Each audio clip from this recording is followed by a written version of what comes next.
Hello, and welcome to African Elements. If you're new to this channel, we produce content for Africana studies that's accessible for you in the classroom or wherever you may be at. In this video, we're going to continue to look at some of the conflicting elements of Black nationalism in the struggle for Black liberation and self-determination, and why working in collaboration between Black nationalist organizations seems like such an elusive goal. Does having opposing views on how to put the philosophy and goals of Black nationalism into practice inevitably invite conflict? How might it be possible for different organizations to form a united front while holding a variety of views on exercising Black nationalism? We'll talk about that coming up.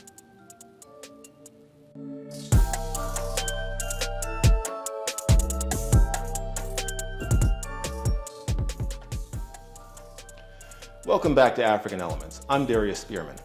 Thanks again to our Patreon subscribers for helping to bring Africana Studies content to where the people are at. If you're new to this channel, please consider subscribing and dropping this video a like. Also, be sure to stick around to the end of the video where you can weigh in on our question of the day. So, as we saw in our last video, just as there are major ideological divides between Black nationalists and advocates of civil rights or communist schools of thought, there are also major differences between the various Black nationalist organizations that sometimes resulted in conflict. Militant Black nationalists, such as the Black Panther Party and the cultural nationalist organization US organization, were subject to intense rivalry. In his book, In Struggle, SNCC and the Black Awakening of the 1960s, Claiborne Carson identified the major ideological divide as between cultural nationalists who urge Blacks to unite around various conceptions of the Black cultural ideal and the self-proclaimed Black political revolutionaries who were more likely than cultural nationalists to advocate armed struggle to achieve political or economic goals. Unlike, say, Black nationalism and integration, though, there doesn't appear to be any inherent conflict between Black cultural nationalism and Black political nationalism. In other words, the goal of integration and the goal of independence and autonomy obviously wouldn't mix very well, and it was kind of built into the ideologies that there would be conflict. Is there a built-in conflict between Black political nationalism and Black cultural nationalism? Well, none that's readily apparent. Nevertheless, what may appear to be a relatively minor difference proved to be a major barrier towards unity, as we'll see in the following clip. In '65, most of your gangs segued into a political party. Like I mentioned, the Slawsons went into the Black Panther Party. But then the other gangs, they kind of identified more with a cultural nationalist group called the US organization. We have gotten our manhood back by the acts of violence. When the brother throws a brick or snipes from a building, these guys had, different philosophies. They didn't really, get along with each other's philosophy. They didn't believe in with each other's what they were doing. Panthers are more about confrontation, confronting the man. The US organization, from my understanding, was a little more abstract about, their rage. Well, I'm a little more aggressive. I can fight a little better. I'm a little stronger, so I'll go with a bunch of them.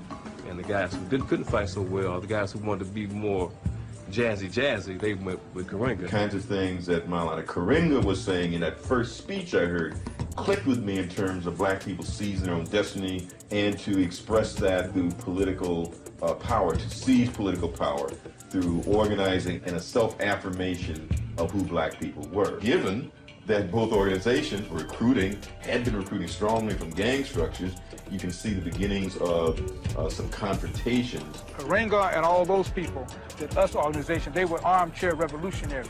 Armchair revolutionaries. As far as, Bunchy and them were concerned. Bunchy was a Slawson. And a lot of it, again, is being acted out, or was being acted out at that point through a politicized environment.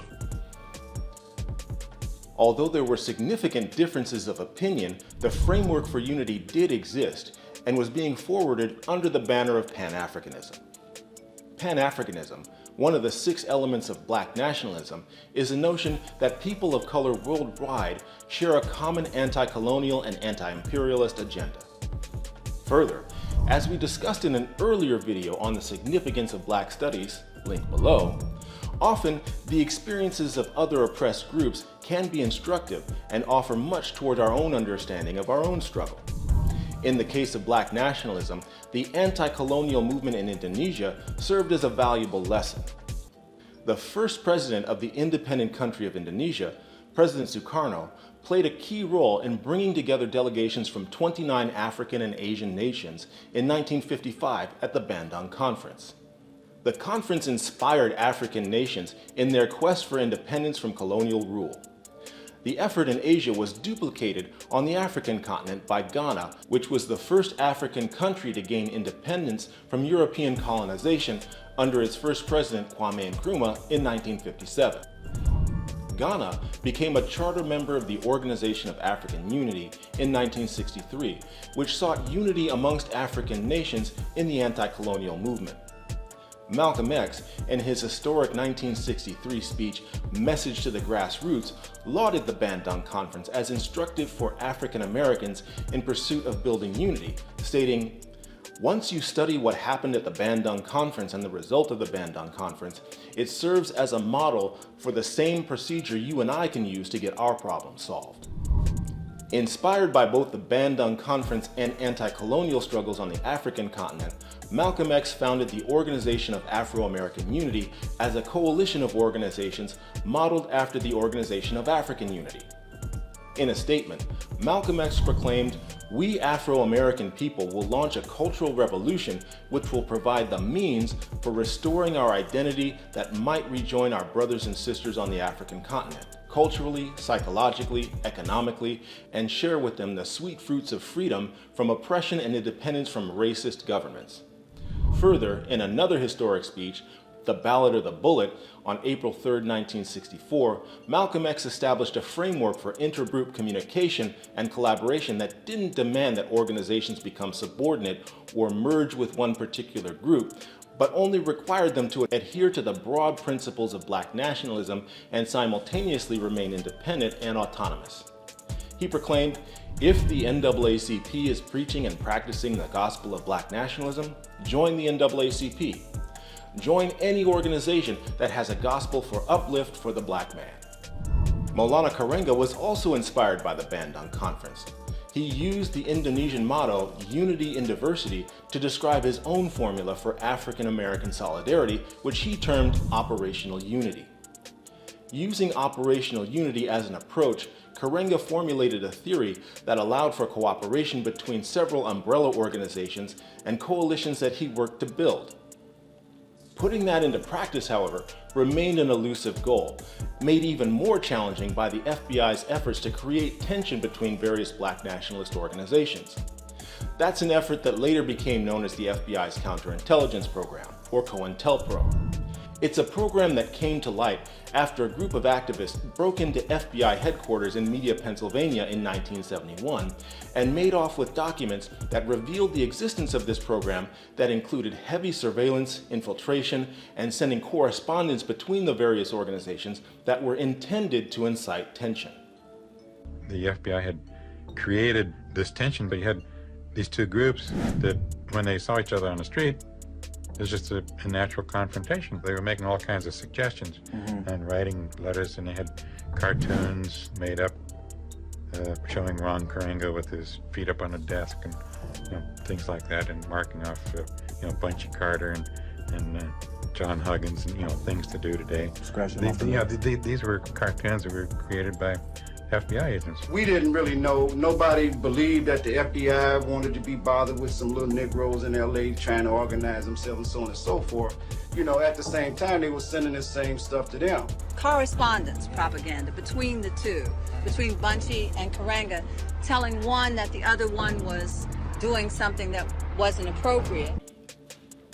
So we can see a theoretical framework for unity was in place, but putting it into practice remains a challenge, even in the 21st century. Unfortunately, the FBI was successful in stirring up tensions between US organization and the Black Panther Party that ultimately manifested in the shootout on the campus of UCLA that claimed the lives of Black Panther members Alprentice Bunchy Carter and John Huggins. But how did they do it? Equally important, what can we do within our own organizations to protect them against this kind of interference? That's an important question that I'd really appreciate your insights on in the comments below.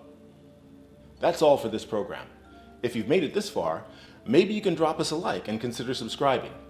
We also have lots more material for our Patreon subscribers, so if it's something you'd be interested in, consider becoming a member. Until next time, I'm Darius Spearman. Thank you for watching.